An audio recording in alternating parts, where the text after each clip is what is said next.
Welcome to the Deep Dive.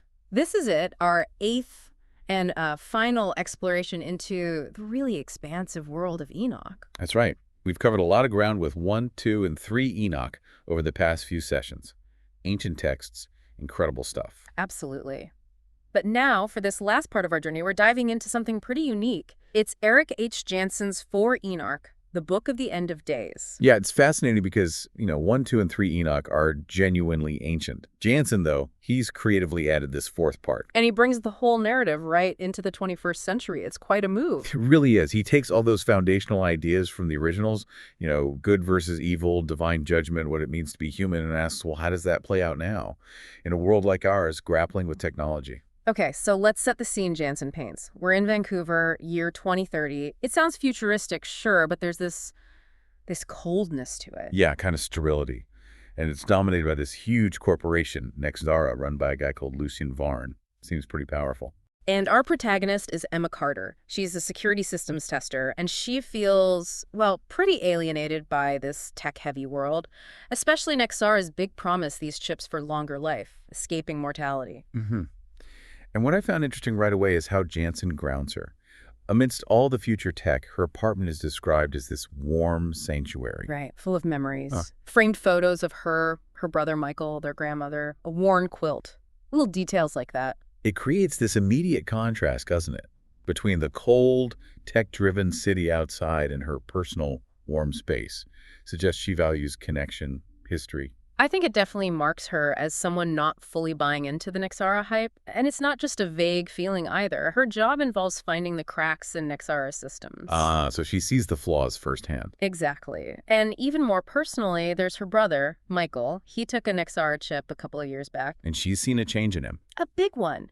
She describes this like hollowness in his words. His faith, which was important to them, seems to be fading. It's deeply unsettling for her.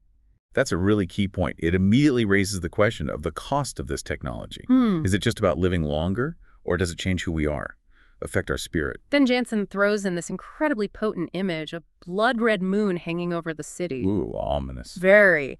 And for Emma, it instantly triggers memories of her grandmother's warnings, end times prophecies, divine judgment. It's like ancient fear crashing into her modern reality. That's a powerful connection.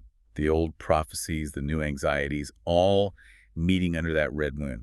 And it doesn't stay symbolic for long, does it? Not at all. Almost immediately, Nextara agents show up at her door. And the description of them, it's chilling.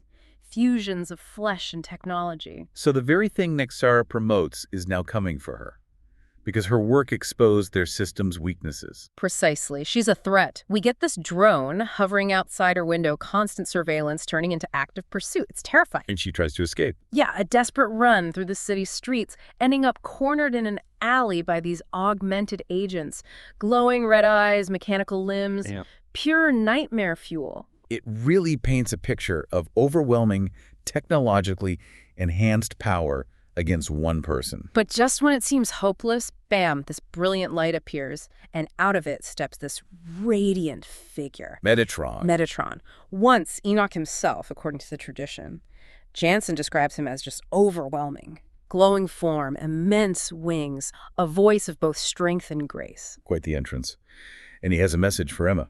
A huge one. He tells her she's been chosen by the Almighty to bear his revelation because the time of judgment is near. Wow. How does she react to that? Exactly how you'd expect, really. Total disbelief. Why her? She sees herself as, just an ordinary person, an insignificant soul, especially since she feels she failed to help her own brother. That's so relatable. Even in this extraordinary situation, that human feeling of inadequacy comes through. But Metatron reassures her. He says the Holy One doesn't choose based on worldly status, but on the flame of faith in her heart.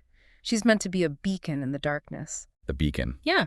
But still, that's an immense weight to put on someone, especially someone already feeling scared and kind of powerless. Totally. She's terrified, reluctant, thinks about Michael, feels completely inadequate for this divine calling. It sets up a powerful internal conflict for her, this cosmic destiny versus her very human fears and doubts. And then things get even more cosmic. Metatron takes her upwards, ascending through this incredible celestial realm. Jansen describes singing stars, swirling fire, crystal clouds.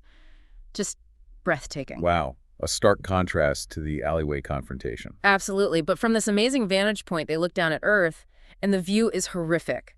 The planet seems to be in pain, skies blood red, oceans turbulent, sin and suffering are visible. So there's a shift in perspective from her Hmm. personal struggle to the bigger cosmic picture of humanity's state. Exactly. And Metatron expresses this deep sorrow for how the world has turned away from its creator. He says something really crucial here. What's that?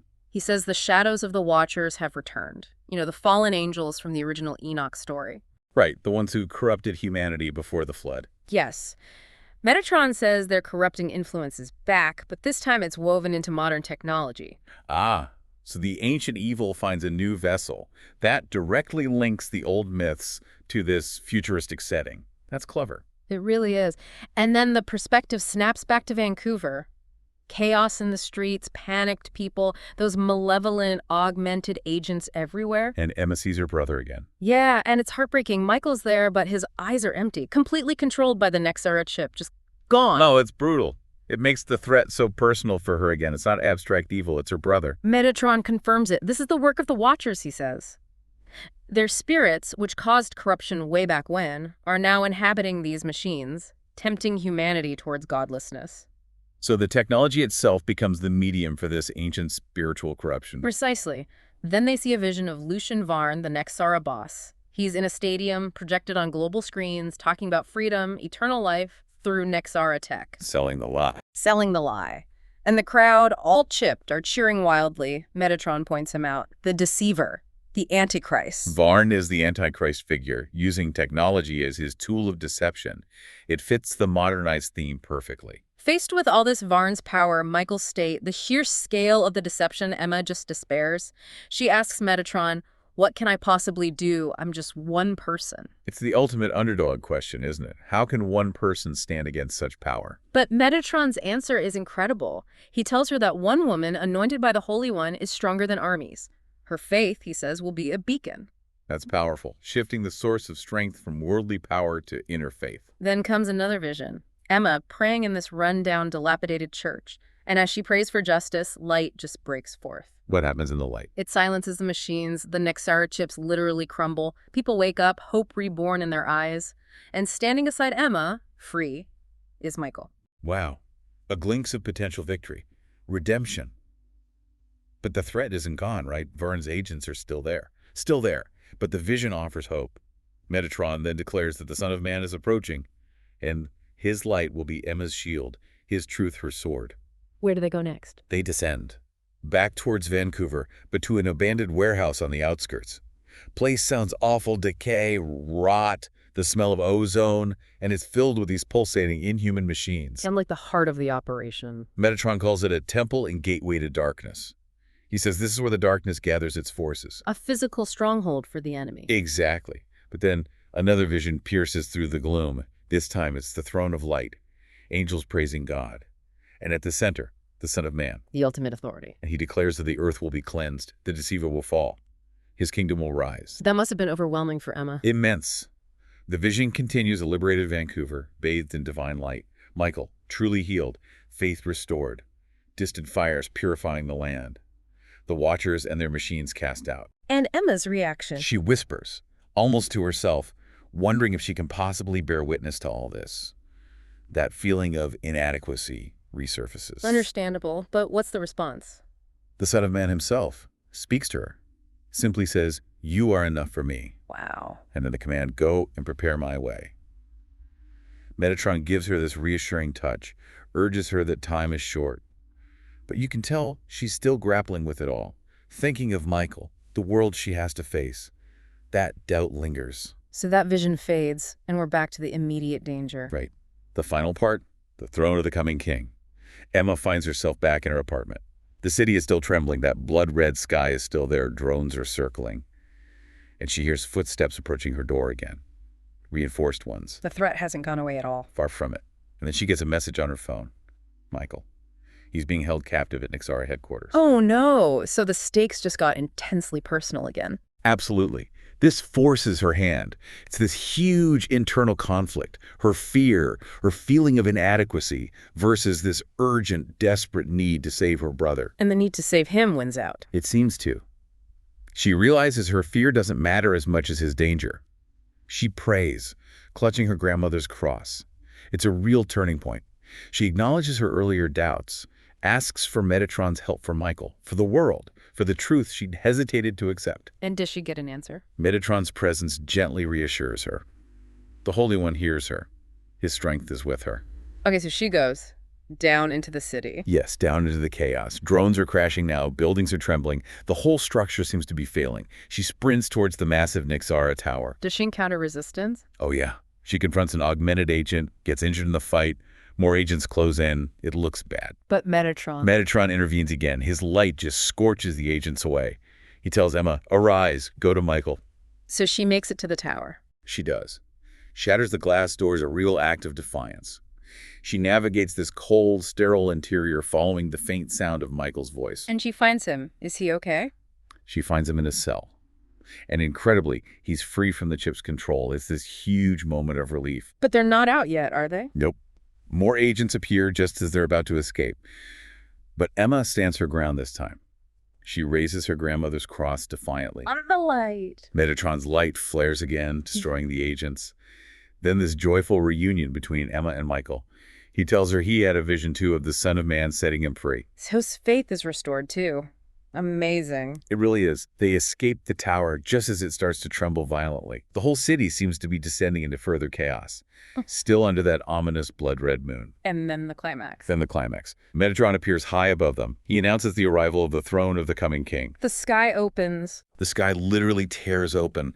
An ocean of fire is revealed. The radiant Merkava, the divine chariot throne surrounded by legions of angels. And seated on the throne, the Son of Man. And it's just, wow. The scale of it. Immense. Emma and Michael just instinctively fall to their knees, totally overwhelmed, and Emma whispers again, questioning her worthiness in the face of such majesty. What does the Son of Man say this time? He speaks directly to her. Arise, Emma. He declares that his truth is her shield, and the deceiver's reign is ending. Now. And does she see the end? She sees a final vision, Vancouver engulfed in purifying fire. Lucian Barn defeated, kneeling, a new, perfect city descending from heaven, and she sees Michael radiant beside her, and even her grandmother looking on with pride. Redemption and restoration. Completely. Then the Son of Man gives his final command, return and prepare my way. Trumpets sound, the sky opens like a gateway to eternity. How does it end for Emma? It ends with her holding Michael's hand. Her doubt is gone, replaced by this profound sense of divine truth.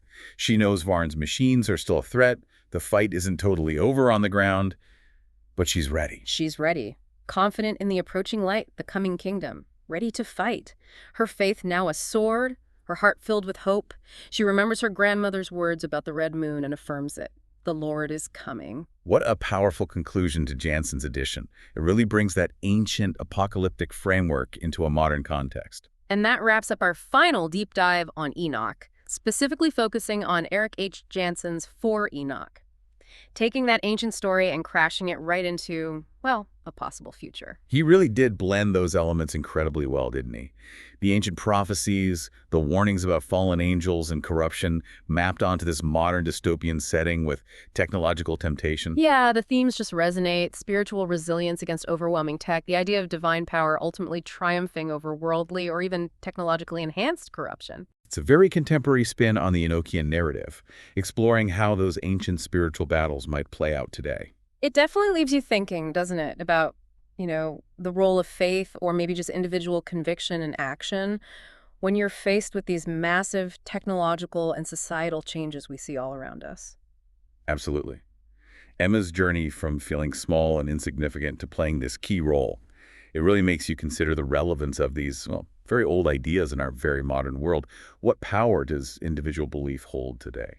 A potent question to leave things on. Thank you for joining us on this entire journey through the books of Enoch, and especially this look at Jansen's compelling continuation.